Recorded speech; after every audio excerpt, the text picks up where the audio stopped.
Assalamualaikum warahmatullahi wabarakatuh. Bismillahirrahmanirrahim. Alhamdulillahirabbil alamin. Wassalatu wassalamu ala asyrafil anbiya'i wal mursalin wa ala alihi wa sahbihi ajma'in. Kelas kita pada kali ini adalah pelajaran ulum syariah ibadat tahun 4. Kita mulakan dengan pelajaran yang pertama iaitu azan. Azan dari segi bahasa adalah pemberitahuan. Sementara dari segi istilah ialah lafaz-lafaz tertentu untuk memberitahu masuk waktu solat fardu. Azan biasanya dilaungkan apabila menentukan solat-solat fardu telah masuk waktunya. Hukum melaungkan azan adalah sunat muakkad, iaitu sunat yang sangat dituntut untuk semua solat fardu. Cara melafazkan dan menjawab azan yang betul. Di sebelah kanan ini adalah lafaz azan, sementara di sebelah kiri adalah lafaz bagi orang yang menjawab azan.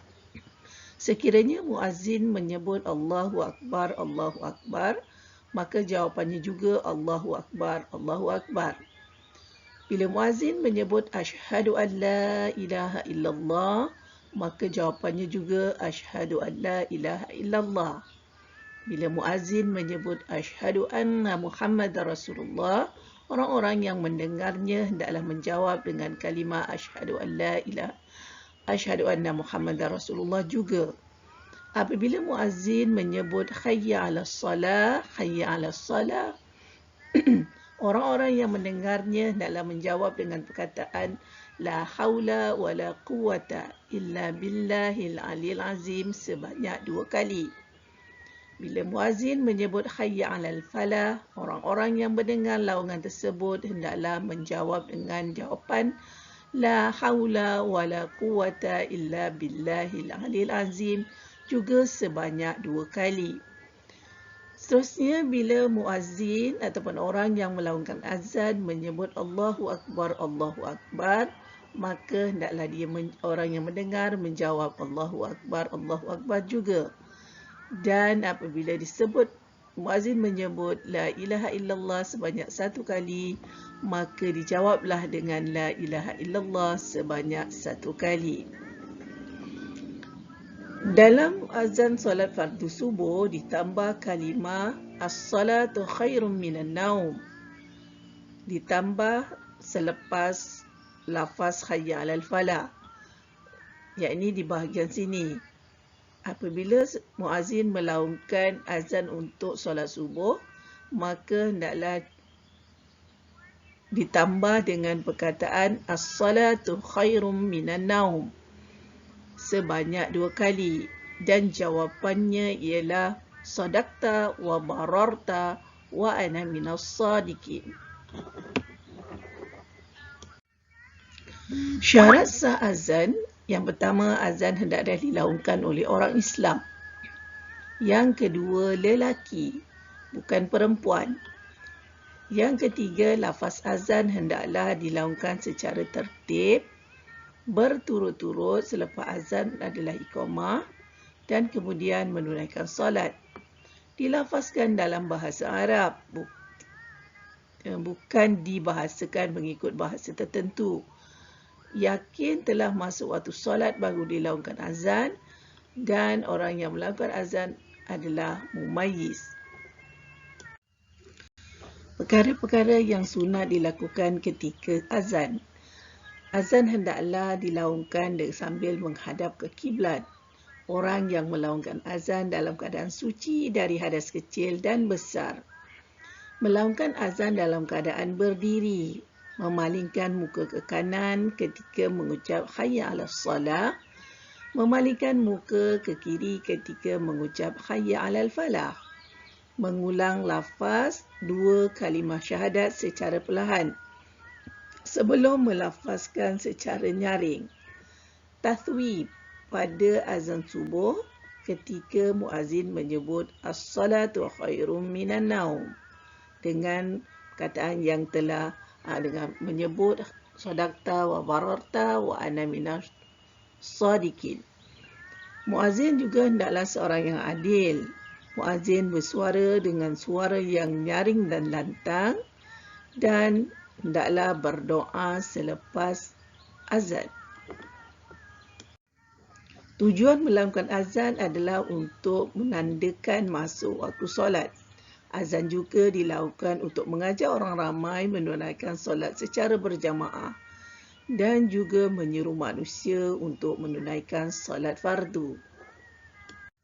Perkara yang makruh dilakukan ketika azan ialah azan ketika berhadas besar atau kecil, azan oleh orang yang fasik yang selalu meneruskan dosa-dosa kecilnya, memanjangkan suara sehingga berubah makna lafaz azan, iaitu melewehkan suara, terlalu sangat berlagu sehingga memanjangkan berubah lafaz azan, bercakap-cakap tanpa keperluan, azan oleh kanak-kanak yang belum memayis, dan juga duduk bagi yang tidak mampu berdiri. Hukumnya adalah makruh. Kegunaan azan atau iqamah selain untuk solat, yang pertama ialah ketika menyambut kelahiran bayi. Seterusnya ketika kejadian mencemaskan seperti ribut, tsunami, kebakaran dan malapetaka berlaku, maka digalakkan untuk azan. Mengiringi orang yang musafir, contohnya seperti orang yang nak melangkah kaki untuk pergi mengerjakan ibadah haji, maka sunat dilakukan azan pada ketika itu. Dan melakukan azan pada orang yang dirasuk oleh makhluk halus. Kita teruskan dengan pelajaran yang kedua, iaitu iqamah. Pengertian iqamah ialah lafaz-lafaz tertentu untuk segera mendirikan solat. Merupakan seruan kepada para jemaah untuk bersama-sama mengerjakan solat. Hukum iqamah adalah sunat muakkad. Perkara sunat ketika iqamah ialah menghadap kiblat, suci dari hadas kecil dan besar, berdiri ketika melaungkan iqamah, dan iqamah dilaungkan dengan cepat dan lancar. Pelajaran yang ketiga, salat fardu. Salat bermaksud doa. Dari segi istilah, beberapa perkataan dan perbuatan yang dimulai dengan takbiratul ihram dan disudahi dengan salam. Ada 6 syarat wajib solat. Yang pertama, Islam. Yang kedua, berakal. Solat tidak wajib bagi orang yang gila. Yang ketiga, sejahtera panca indera, orang yang tiada sebarang kecacatan. Yang keempat, balik. Solat tidak wajib bagi kanak-kanak. Suci daripada haid dan nifas. Orang perempuan yang haid dan nifas tidak boleh menunaikan solat dan sampai seruan Islam kepadanya. Syarat-syarat sah solat. Yang pertama, menghadap kiblat. Salat wajib dilakukan menghadap kiblat. Suci dari hadas kecil dan najis. Tahu dan yakin telah masuk waktu solat. Menutup aurat. Mengetahui cara mengerjakan solat dan dapat membezakan antara perkara sunat dan perkara wajib dalam solat. Waktu solat dan bilangan rakaatnya. Waktu solat ada 5, iaitu subuh, zuhur, asar, maghrib dan isyak. Subuh 2 rakaat, zuhur 4 rakaat, asar 4 rakaat, maghrib 3 rakaat dan solat isyak 4 rakaat. Waktu bagi solat subuh ialah dari terbit fajar shadiq sehingga terbit matahari. Waktu bagi solat zuhur ialah dari gelincir matahari, iaitu apabila bayang-bayang sesuatu objek itu sama panjang dengan objek asal. Yang ketiga, salat asar waktunya ialah apabila bayang-bayang sesuatu objek lebih panjang dari objek tersebut sehingga matahari terbenam. Masuk waktu maghrib dari terbenam matahari hingga hilang mega merah di kaki langit sebelah barat. Dan masuknya waktu isyak pula ialah dari hilang mega merah di kaki langit sebelah barat sehingga terbit fajar. Ada 13 rukun solat dan dibahagikan kepada 3 bahagian.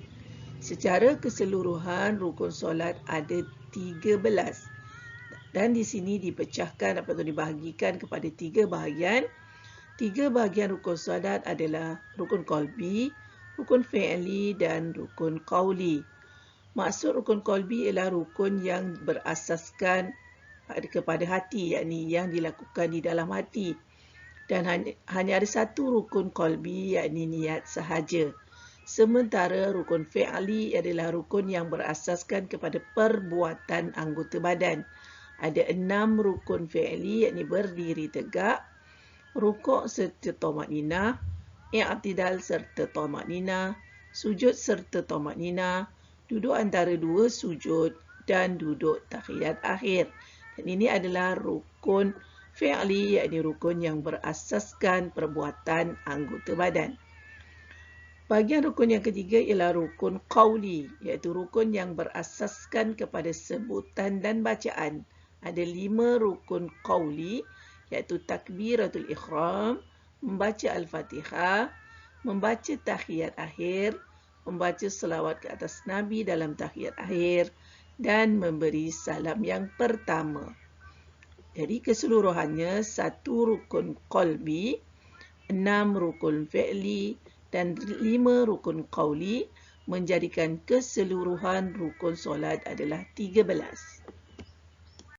Dan ini adalah rukun dalam solat, 13 rukun solat mengikut tertib. Yang pertama niat, yang kedua berdiri tegak bagi yang mampu, 3 takbiratul ihram, 4 membaca surah al-Fatihah, 5 rukuk serta tamakninah, 6 i'tidal serta tamakninah, 7 mau sujud serta tamakninah, 8 duduk antara 2 sujud serta tamakninah, 9 duduk tahiyat akhir, 10 membaca tahiyat akhir, 11 membaca selawat ke atas Nabi, 12 memberi salam, dan 13 semua tertib, yakni kesemua sekali rukun ini hendaklah wajib dilakukan secara tertib, yakni berturut-turut.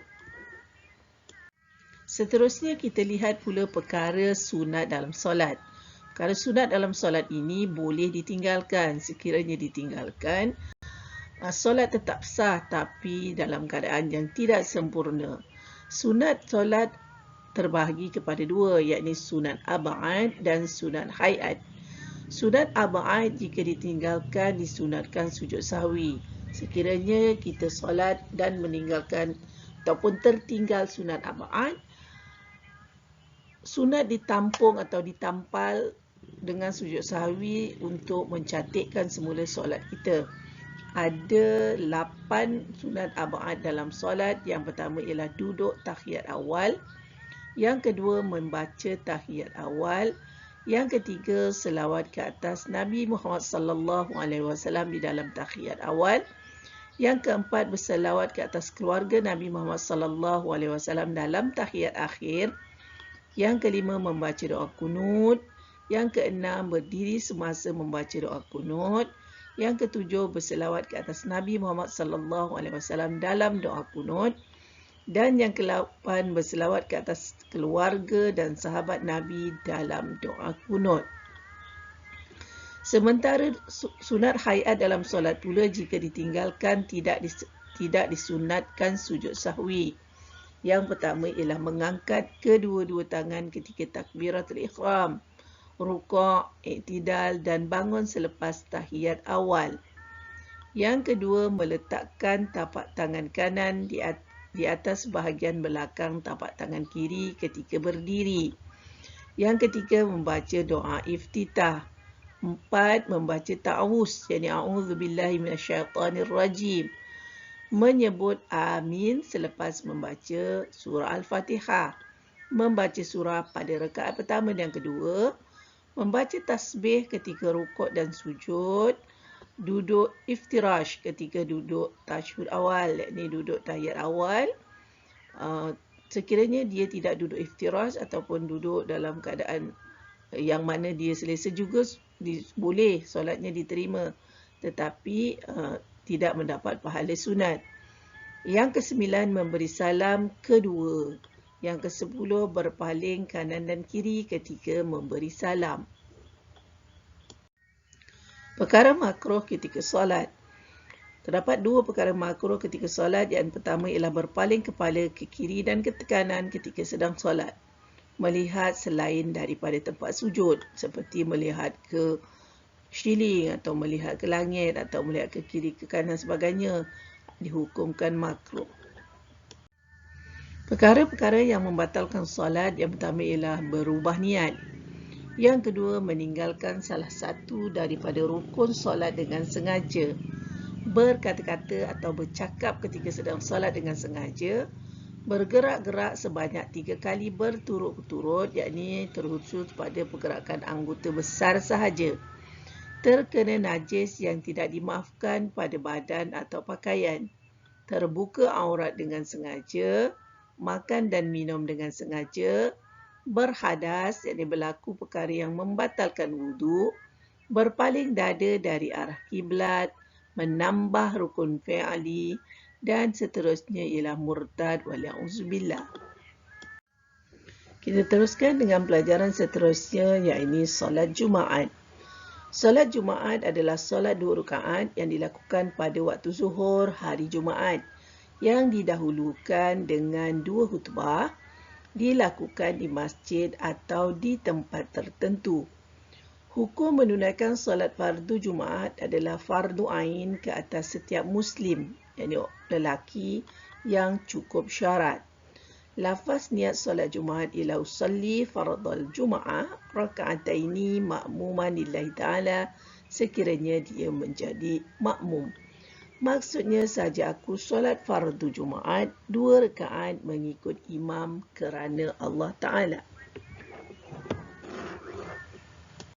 Syarat wajib solat Jumaat yang pertama adalah lelaki. Yang kedua balik, berakal, sihat tubuh badan, bermukim atau bermustautin, bukan dalam keadaan musafir, merdeka, dan sudah tentunya mestilah beragama Islam. Syarat sah solat Jumaat yang pertama dilakukan di tempat yang telah ditetapkan, iaitu di masjid. Yang kedua ditunaikan dalam waktu zuhur, didahului dengan 2 khutbah, dilakukan secara berjamaah sekurang-kurangnya dengan bilangan 40 orang ahli Jumaat, dan hanya satu solat Jumaat dilakukan pada satu tempat tersebut. Maksudnya dalam masjid tersebut ataupun di kawasan tersebut hanya ada satu tempat sahaja menunaikan solat Jumaat. Rukun solat Jumaat ada 2. Yang pertama ialah didahului 2 khutbah dan solat 2 rakaat secara berjamaah. Kita lihat dulu yang dimaksudkan dengan didahului 2 khutbah. Khatib hendaklah dibaca berdiri. Khutbah hendaklah dibaca berdiri jika mampu dan duduk sebentar di antara 2 khutbah. Khutbah dibaca dalam bahasa Arab berturut-turut antara satu khutbah dengan khutbah berikutnya. Khutbah boleh didengari sekurang-kurangnya oleh 40 orang ahli Jumaat. Rukun yang kedua, solat 2 rakaat secara berjamaah. Solat Jumaat perlu dilakukan secara berjamaah sekurang-kurangnya 40 orang jemaah lelaki yang cukup syarat wajib solat Jumaat. Perkara-perkara sunat dilakukan pada hari Jumaat ialah mandi sebelum ke masjid, memotong kuku dan mengemas rambut yang panjang, memakai pakaian berwarna putih, datang awal ke masjid, memperbanyakkan selawat ke atas Nabi. Sunat juga pada hari Jumaat membaca surah Kahfi dan berzikir serta membaca Al-Quran. Alhamdulillah, sampai di sini saja kelas kita untuk kali ini. Selamat belajar, terima kasih dan sampai kita jumpa lagi. Assalamualaikum warahmatullahi wabarakatuh.